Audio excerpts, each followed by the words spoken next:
नमस्कार। प्रसंगस में आप सभी का स्वागत है। प्रसंगस में आज हम बात करेंगे सभापति के सीधे चुनाव की, सभापति और मेयर के सीधे चुनाव की बात करेंगे, राजस्थान के मुख्यमंत्री भजनलाल शर्मा की, और साथ साथ में ही बात करेंगे धर्मांतरण विधेयक। शुरुआत करते हैं, सभापति का चुनाव सीधा हो।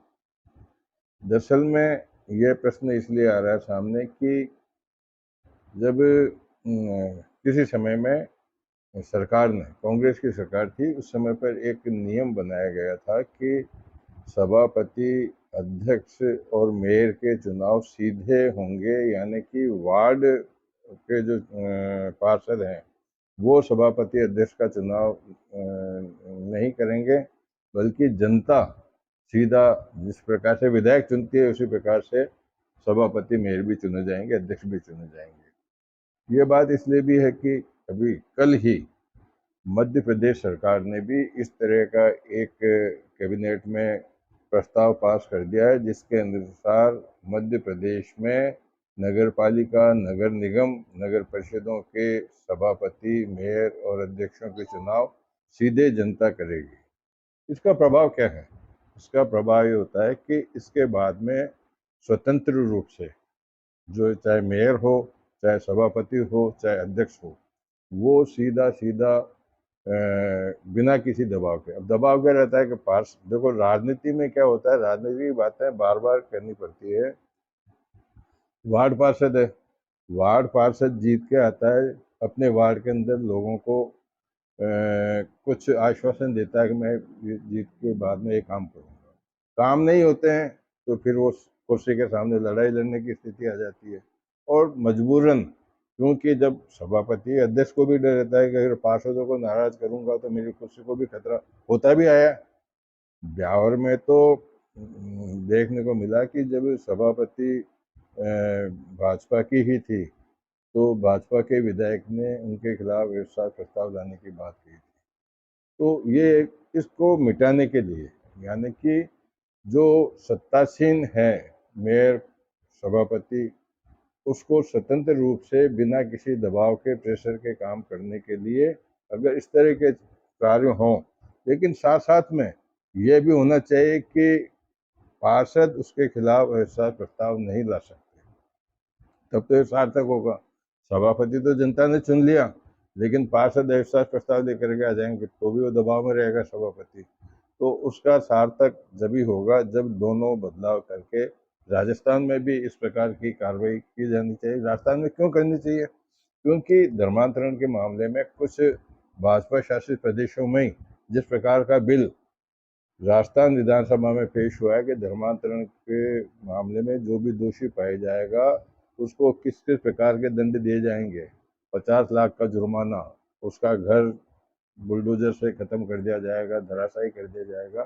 तो इस तरह के जब हो तो निश्चित रूप से धर्मांतरण पर रोक लगने की एक प्रक्रिया शुरू हो जाएगी।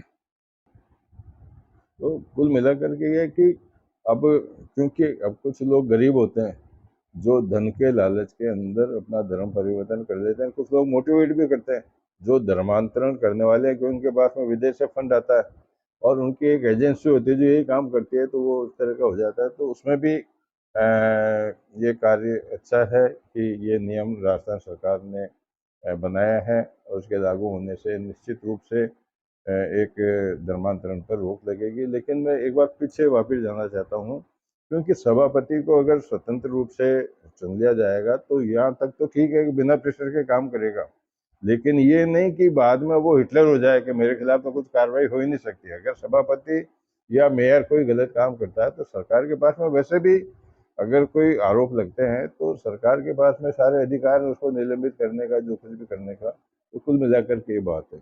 बात करते हैं भजनलाल शर्मा की। भजनलाल शर्मा आज विधानसभा में बहुत जबरदस्त गरजे।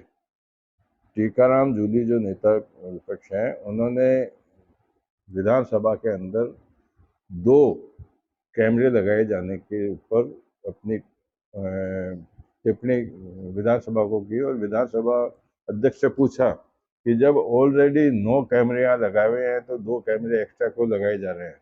उन्होंने ये भी आरोप लगाया कि इनको यूट्यूब से या ब्लूटूथ से इसको करके और कुछ अधिकारियों से इसको जोड़ा हुआ है जो बैठे बैठे देखते रहते हैं।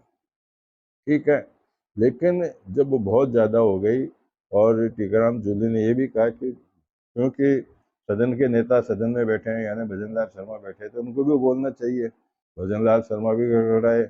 उन्होंने विपक्ष पर आरोप लगाया कि ये बिना सिर पैर की बातें करते हैं, जो जनता के मुद्दे हैं उनको तो सामने लाते नहीं है, इस तरह के मुद्दे लाते हैं। केवल इनके लाने का ये है कि हम अगर विधानसभा के अंदर इस प्रकार से विरोध करेंगे, कुछ बोलेंगे, तो मीडिया के अंदर हम सुर्खियों में प्रकाशित होंगे। उन्होंने एक आरोप लगाया विपक्ष पर।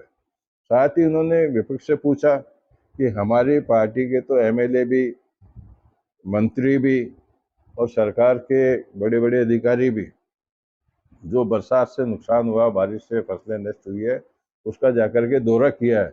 आपके कांग्रेस में कोई एक भी व्यक्ति, एक भी विधायक है क्या? उन्होंने बहुत जोश के अंदर उसका जवाब दिया। तो भजनलाल शर्मा को भी काफ़ी आज विधानसभा के अंदर अपनी बात करते हुए और अपना जो नेता विपक्ष सॉरी जो सदन का नेता होता है, सदन के नेता के तौर पर उन्होंने कांग्रेस को घेरने की कोशिश की। कुल मिलाकर के आज के प्रसंग बस को यहीं विराम देते हैं। कल फिर किसी नए प्रसंग के साथ मैं आपके सामने उपस्थित होऊंगा। तब तक के लिए नमस्कार।